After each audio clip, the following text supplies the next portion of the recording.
Good morning, Ma'am. Alright, so it's been a while. Kamusta ang long weekend?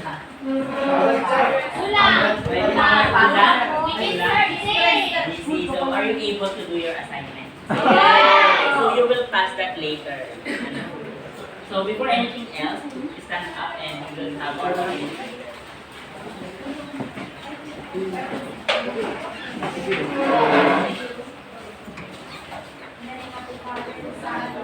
Dear Lord and Father of all, thank you for the day. Thank you for grace and thank you for God for us all. For your protection and love we live.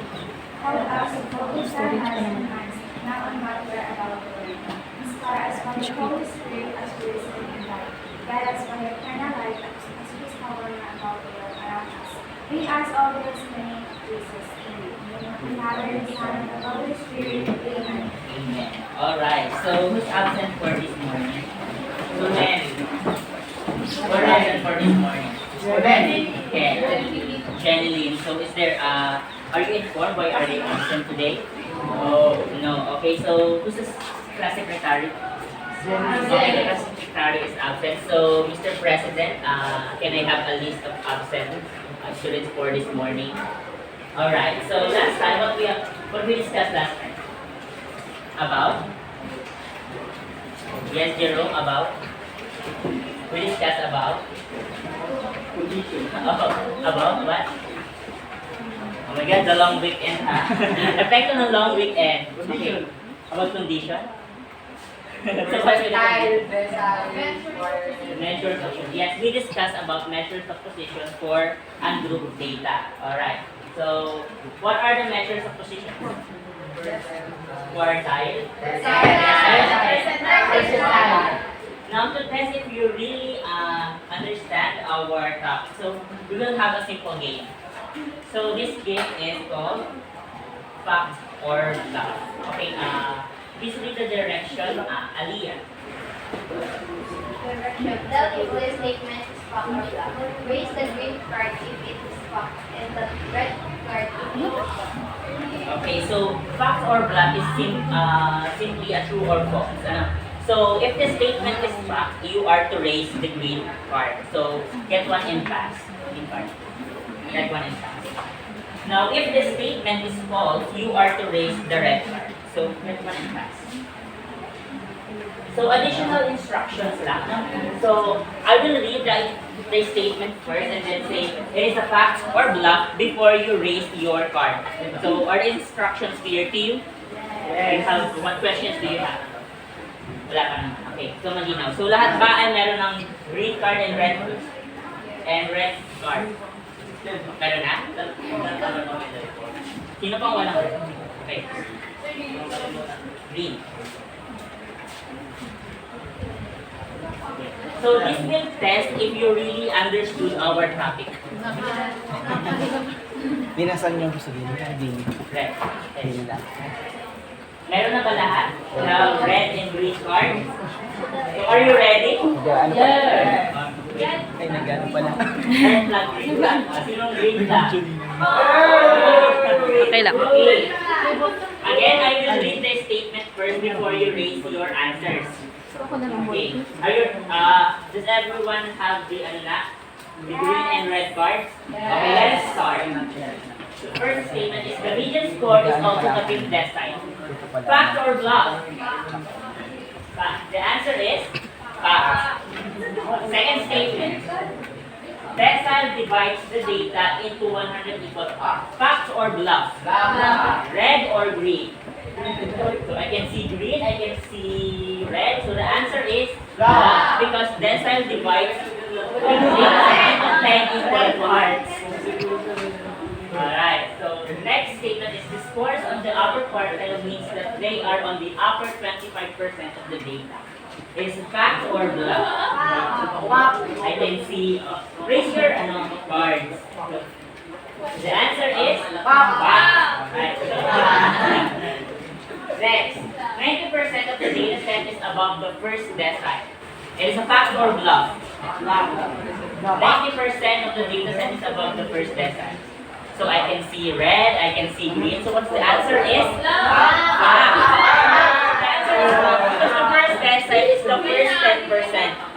for the, yung other top niya is 90%.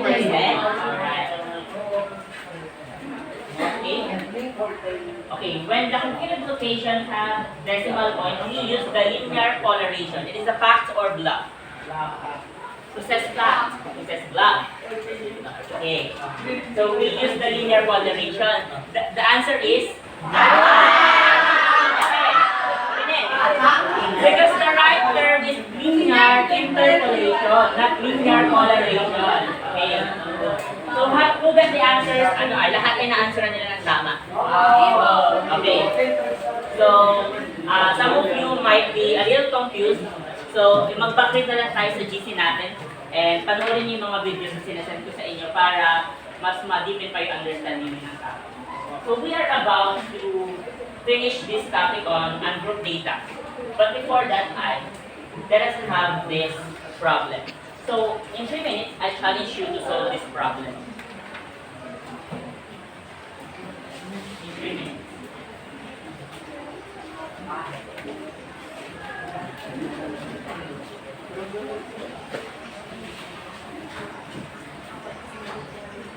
You can strategize on your own. What strategy will you use? Yung makakatama ng sagot ay 2 ang tinapay na ibibigay sa kanya later.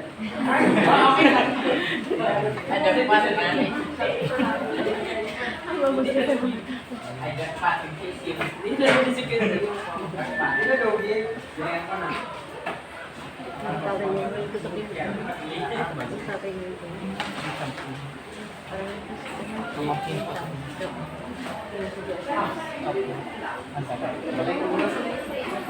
What measure of precision will you use kaya? Are you going to use decile, percentile, or quartile? How will you solve the problem?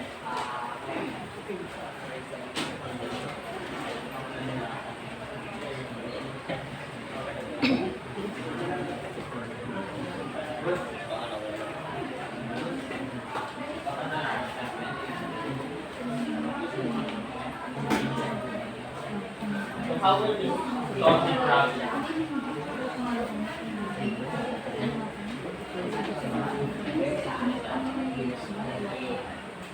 Try lang na. It is okay if hindi ko siya masagutan because later, sagutan natin siya.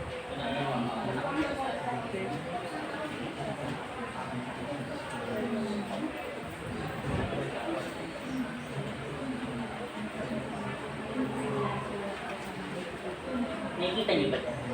Nakikita niyo ba? Nakikita niyo. Pwede kayong maglipat-lipat if hindi niyo siya makita.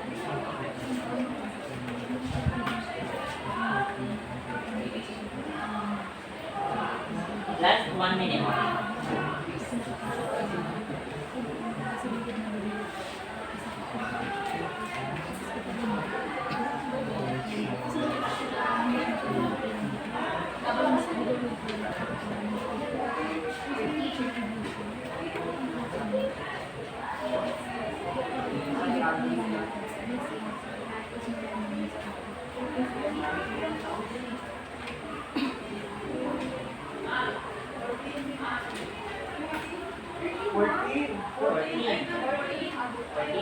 Other applicants.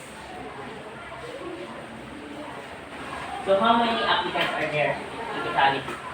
15 applicants, including Kenneth. Okay, last 10 seconds.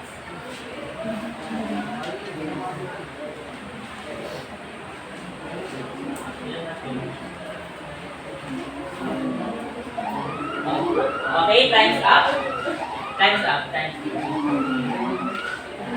Okay, so are you able to answer the problem? No, but no, it's okay if you aren't able to solve the problem because later we will solve the problem. Ano? So, what is the problem all about? Ano meron sa istorya natin? Ano meron sa problema? Nito. Kenneth is applying to be a scholar. Then, to be a scholar, ano ang dapat gawin? Ano ang dapat ma-achieve? Kailangan i-excited. Kailangan sa makapasaan. Sa exam and sa interview. Pero bago ka makapasa para ikaw ay maka-qualify sa interview, ay you need to what? To be? Makasama sa top 20%. Alright. So, sa ating problem, what do you think is being asked? What is asked? Will it? What is that? Okay, so what measures of positions you will use? Kaya, it's either percentile or decile. Why? Because Eunice, bakit kaya gagamitin natin yung percentile or decile to solve this problem? Sabi niya gagamitin yung percentile or decile.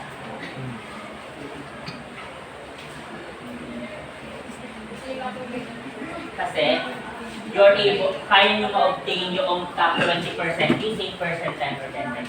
Now, what strategy did you use? Did you use the what is asked?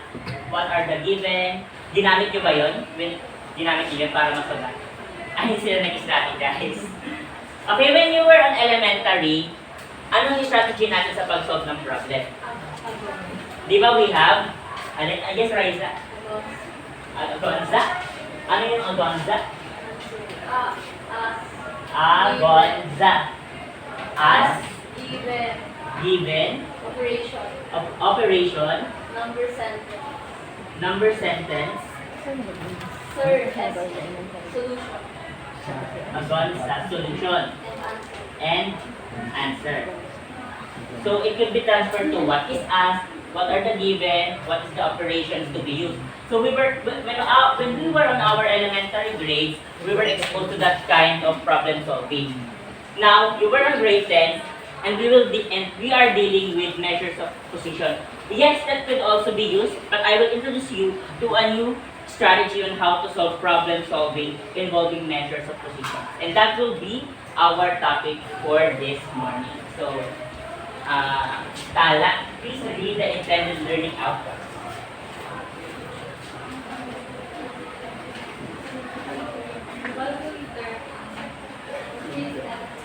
Specify measure of position. Next, appropriate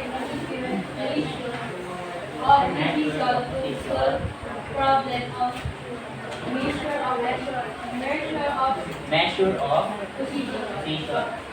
Next is use the finder strategy.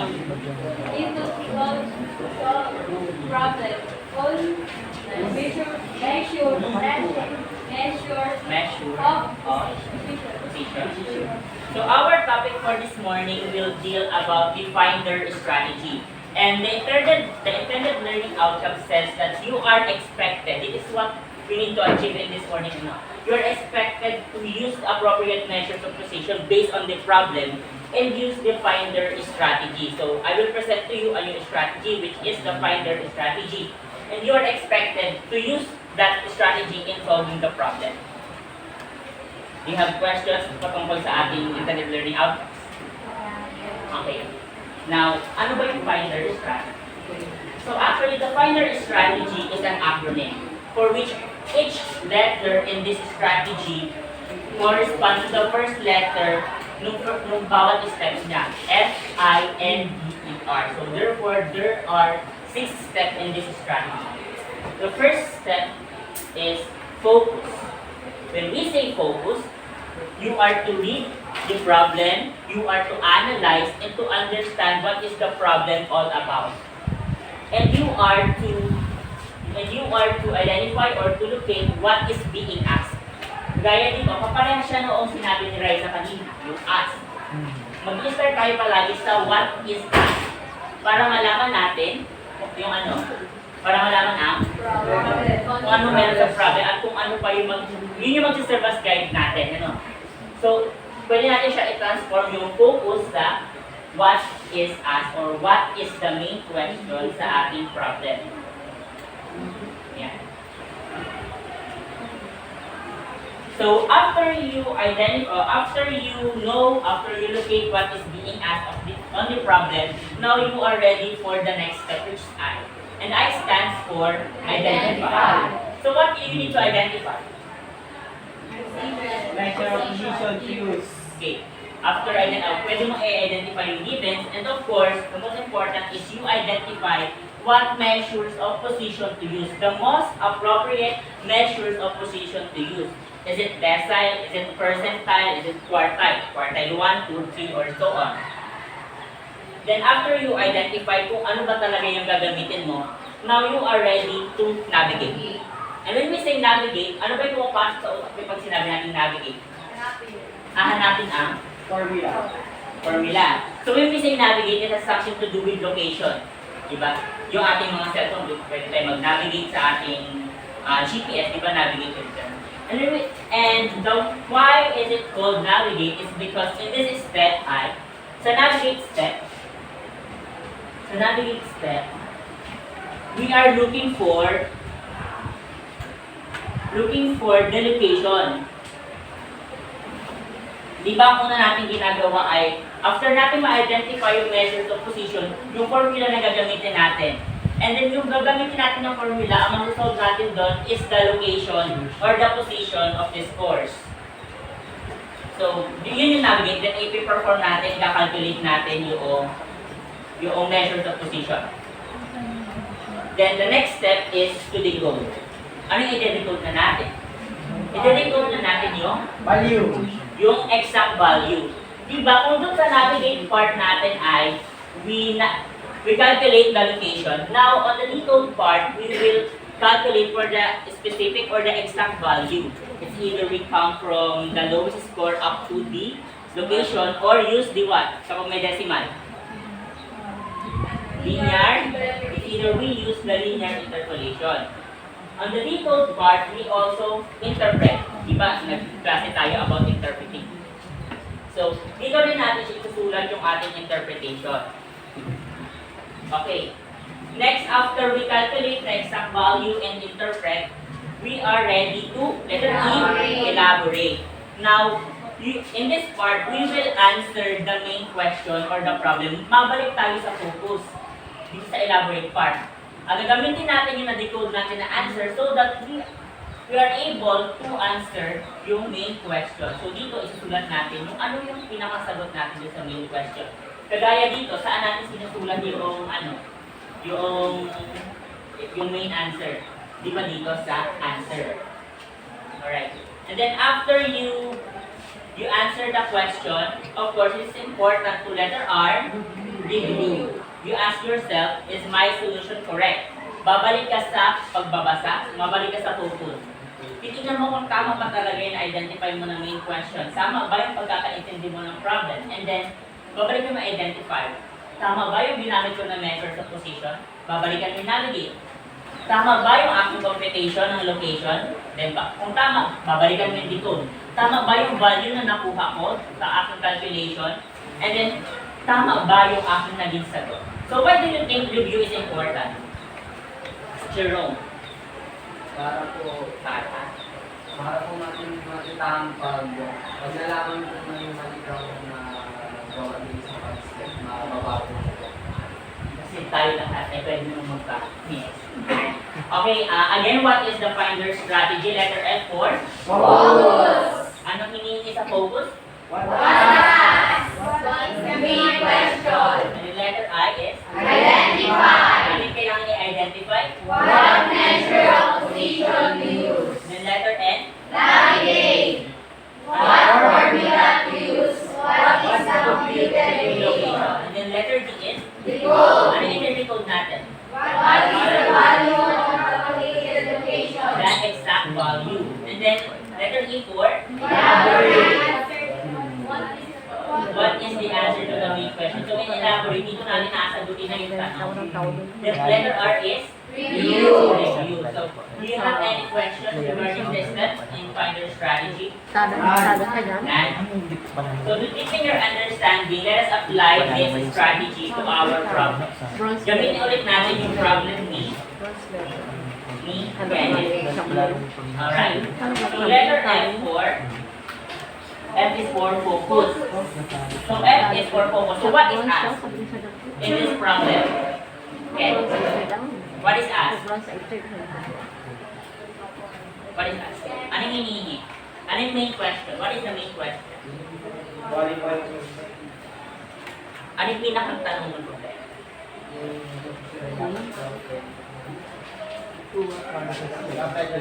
Nag-apply.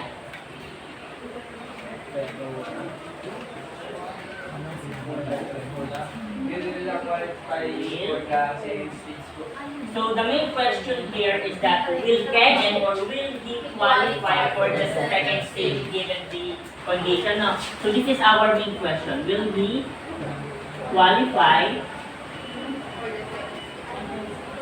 for the second stage? So tama ba na-identify natin na focus yung main question? Okay. Next is, ano yung next step natin? Letter I. Identify. Okay, what measures of position you will use? Decile what? Decile 2. Decile 2? Okay, what the problem is about, kailangan si Kenneth ay maka-score, yung score niya dapat nasa top 20%. Decile 8. Decile, Nico, while decile 8. Decile is correct, but why? Pero bakit kaya? Nasa uli ng 80% na yan, 20%. Okay, kung i-visualize natin siya, for example, ito yung mga scores. Yan. Ito yung first score, ito yung position ng decile 8. Ito ay 80% ito. Therefore, dapat yung scores nandito sa upper, ilang percent yung titira? Upper 20%. So, aside from decile 8, ano pa ang pwede nyo magamit? Percentile in 80. Now, you have your notebook naman, make sure to note. Now, let us perform the formula. Okay, gamitin natin yung decile 8. What is the formula for decile 8?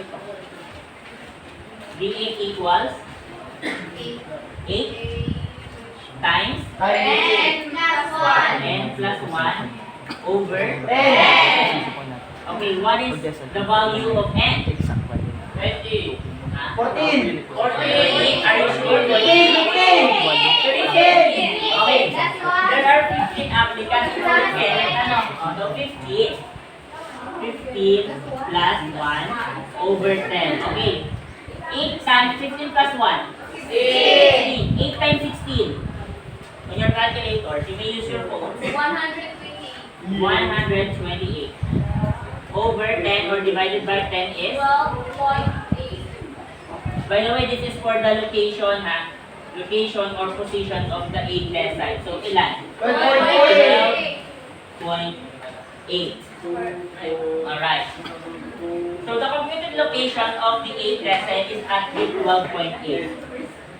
So, now, nakita na natin yung focus, yung identify. After this is for navigate. Navigate pala. Navigate, ano? Now we are ready to letter D. What is D? Decode. So how are we going to decode this, the exact value of this 12.8?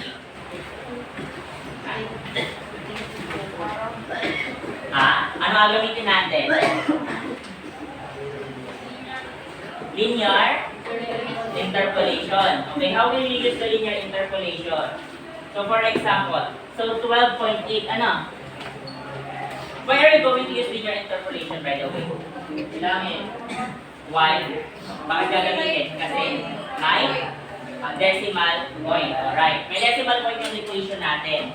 And we cannot find the exact value of 12.8 in this data set kasi ito yung mga whole number. So how are we going to decode this? Using linear interpolation. What is the first step? Yes, ikaw na mag-minusin natin.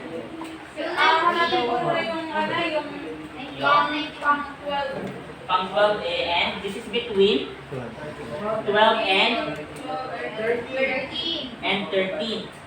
Ano ba yung nasa 12 and 13 natin? 19 and 91. Bilangin natin. 1, 12, 2, 3, 4, 5, 6, 7, 8, 9, 10, 11, 12. So this is 88. 88 and 90. Kasi ito ay 12, 13, 14, 15. So that is between 88 and 90. So ang first step natin ay subtract 88 from 90. So what is 90 minus 88? 2. And then the next step is Yung 2 po ay multiply sa decimal part. saan? Decimal part ng 12.8. So that is 2 times 0.8. Okay, what is 2 times 0.8? 2.8. Use your calculator para sure tayo. 1.6. 1.6. And then after getting their product, anong next step natin? Plus po yung mababang Ang saan? sa 1.6 plus plus yung mababang yung mas mababa. Ito. Therefore, ano yung sagot natin? So that is 88 plus 1.6 is 89.6. Okay, interpret this on board. On board, interpret our answer on board. Calculated is LB. Paano mo siya i-interpret yung calculated 89.6 on board? Ay, nahihiya. Okay. Sige na, try.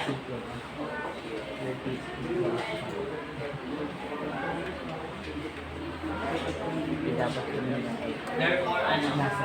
80% of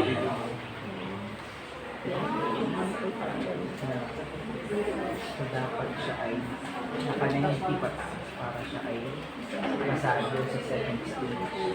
decile 8. So that is 80%.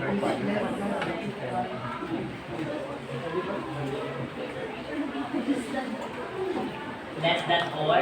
Equal. Less than or equal what? 89.6. 89.6.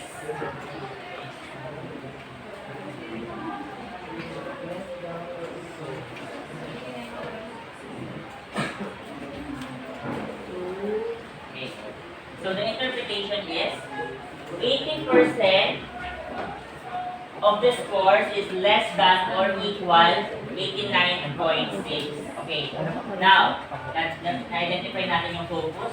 We already identified what methods of position to use. We already navigated the location or the position. And then we already decoded and the answer is 89.6. This is our interpretation. Now we are ready to, what is letter E? Elaborate. So this is, you will answer now the main question. Again, what is the main question? Will he qualify to the second stage? Okay. How will you know if we will qualify on the second stage?